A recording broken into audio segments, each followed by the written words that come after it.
outside of university and the real world, I suppose,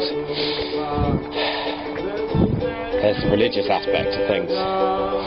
When I was younger, I was raised in the Christian faith. I was raised to be a Christian, and then partly due to the bullying and wanting to fit in, I turned away from that.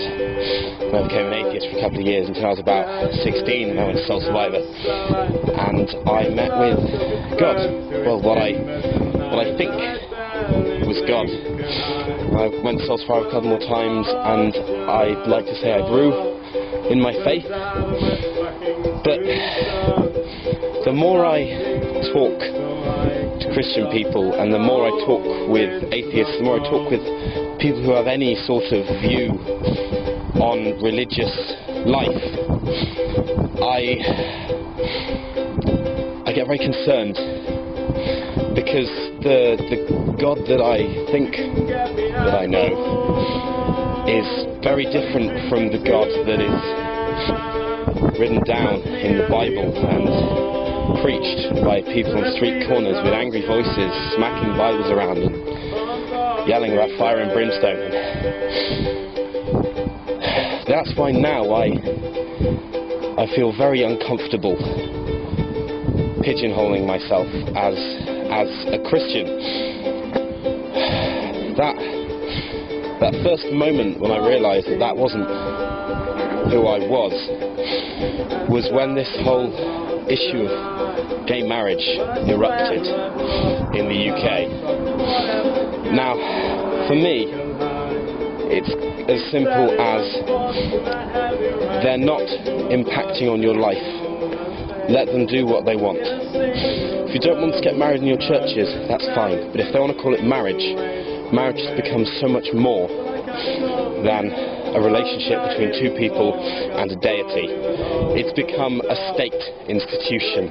And why should we turn two people that love each other away from a state institution that will benefit them and will equally benefit the state and society? And it's people's closed-minded and bigoted, in my opinion, view to that which initiated me thinking that I don't want to be associated with these people.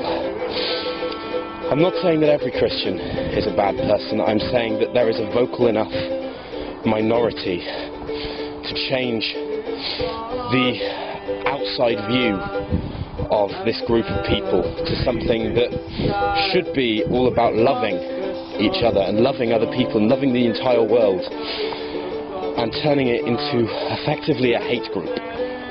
Now, once again, I'm not saying that Christianity is a hate group, but that was the turning point for me when I really stopped considering myself a Christian. And I'm not an agnostic. I want to say I know that there's a God, but there's a scientific part of me that says you can never know that. I believe that there is a God, and I'd like to believe I have a relationship with him. I also say that love is how I want to live my life. I want to love people, and I want slightly, what's the word? In a very egocentric way, I want others to love me, but that's what makes us human. And that's really as far as I can go on myself and all I am. So we've now pretty much reached the top of Selsley Hill. It's just up there. Zoom in a bit. Yeah, I nicked my dad's camera.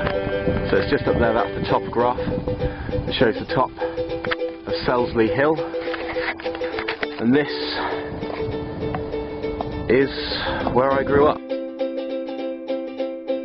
And despite it being a wonderful place to live, I don't want to live here when I'm older. I want to live in London, ideally, where the hustle and bustle, and while I love mountains and while I love walking and exercise, I can never live full time in the country. It's too quiet, and the bohemian in me says that people are too close-minded here.